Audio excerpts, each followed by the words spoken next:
Good evening. The most beloved meme of this Premier League season so far will no longer continue to fuel the ebbing fires, as Arsenal have sacked Unai Emery on Friday, November 29th, 2019, bringing an end to his 18 months in charge of the club. Now, we had Pochettino getting sacked last week, and now the other North London club follows suit. But this sacking doesn't really come across as surprising in the slightest, where you could definitely find some reasons to hold on to Poch. To me, most of them being a bit sentimental, it's hard to find anyone who has argued in favor of Arsenal giving Unai Emery further time. He's had enough time, and in that time, he's managed to lose not only the dressing room, but the fans, and now the board as well. A board that just 19 days ago on November 10th claimed that they back Unai Emery completely, according to David Ornstein at least. According to him, the plan was to push ahead with Emery, but this run of going winless in 7 matches under Emery, something Arsenal hasn't done since 1992, was simply too much. No longer did they think it was a good idea to just push on until the summer. No longer did the Cronkies offer full support, or a knee-jerk reaction to the noise, as Ornstein put it. I like just calling them Cronky. It sounds better. But you and I know, as geniuses, of course, that whenever a manager is publicly backed, they are ultimately doomed. Sooner or later, the sack gets them all of those who have been backed. And I mean, Emery knew it was coming as well. Even before they had played Eintracht Frankfurt to go 7 matches without a win, in his pre-match press conference, he looked like he was already in the know of what was going to happen, that this was his final match and that there was no going back. When he was asked about the club potentially pursuing other managers and what his future looked like, a really brutal question, by the way, he said, quote, "My future is today and tomorrow." He was bang on about that, as after Arsenal's loss to Frankfurt, he was done. The announcement coming in the following morning, saying, quote, "Our most sincere thanks go to Unai and his colleagues who are unrelenting in their efforts to get the club back to competing at the level we all expect and demand. We wish Unai and his team nothing but future success." The statement also stated that Freddie Ljungberg will be taking over first team duties for the moment while they are looking for a new head coach, but we'll talk more about who will succeed Emery in a little bit here. Now, I've covered my fair share of Unai Emery's problems at Arsenal, well, at least a few videos that aptly cover where exactly he has gone wrong. Let's go over those quickly.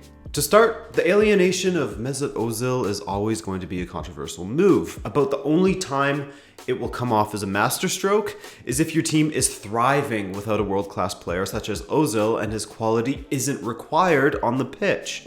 Now, speaking about Ozil always opens up a can of worms, as some Arsenal supporters can't stand the guy due to his seeming lackadaisical attitude on the pitch. But putting that aside, Arsenal's midfield basically lost Ramsey and Ozil over the summer, with how infrequently Emery included the German into the side. That's huge for any team to have to live with. That's 2 massive names taken off the team sheet just like that.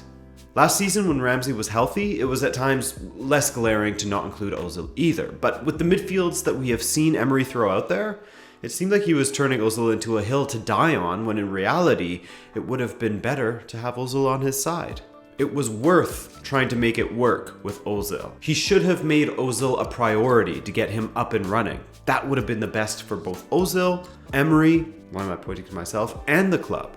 Another aspect was the whole Xhaka situation. Before Arsenal had chosen their captain, before they'd even made it clear who it was going to be, it was mooted that Xhaka would become as such, not because of what he does on the pitch, but everything off it. Apparently Xhaka is one of the guys in the dressing room that keeps everything in check, that gets along with everybody, and is able to hold everyone accountable for things like being on time, focusing during training, not being on your phone in the dressing room, etc.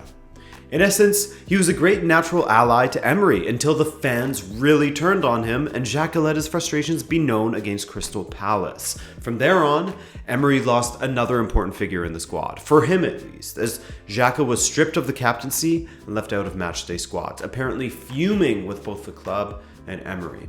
Xhaka wasn't a solid choice of captain to begin with, as I've discussed a couple times on this channel. How can you choose someone to be a leader, to lead by example on the pitch, if they are costing the team too often?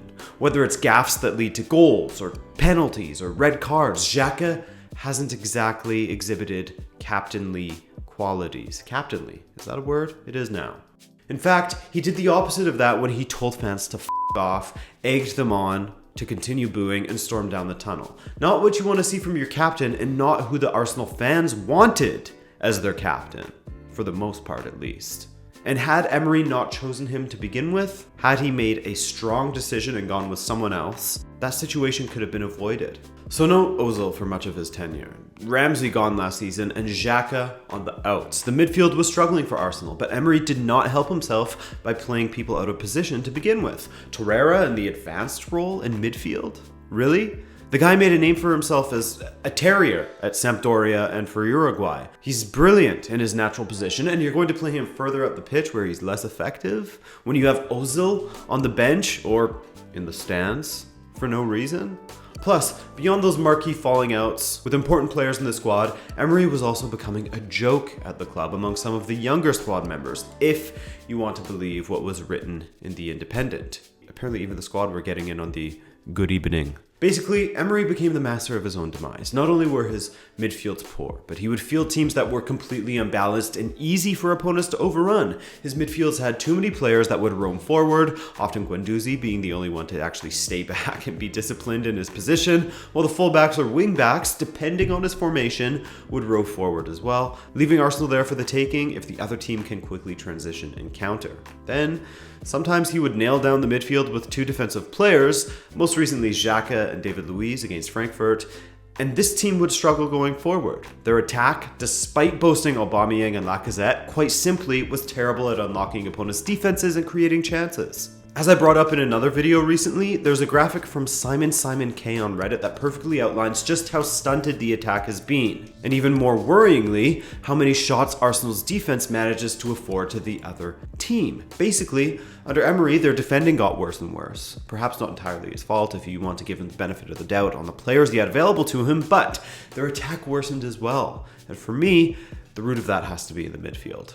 Again, looking at their most recent match, it was definitely the midfield that Emery had no clue how to play, as the entirety of his substitutions were spent on bringing on typically central players, Ozil, Torreira, and Guendouzi.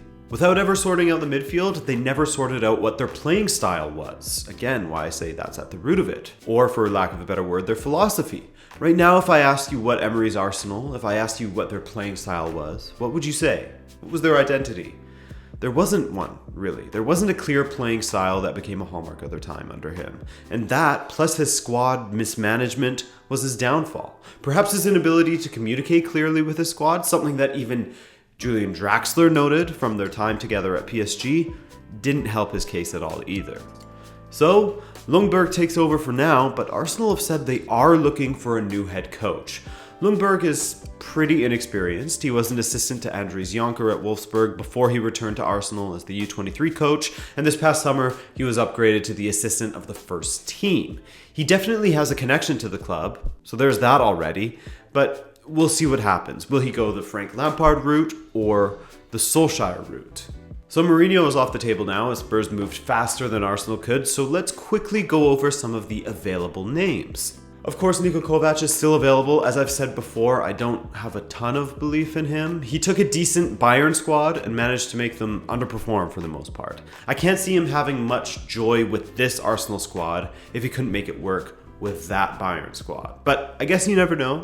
When it inexplicably fits, it still fits. Mauricio Pochettino. I really can't see this happening, as Pochettino knows exactly what this would do to his relationship with the Spurs fans, who still love him, despite the tough times the squad was going through under his watch. I'm sure Arsenal will inquire, but I can't see that being more than just an inquiry that is denied. Another former Arsenal player, and Mikel Arteta, has long been linked with the head coach position.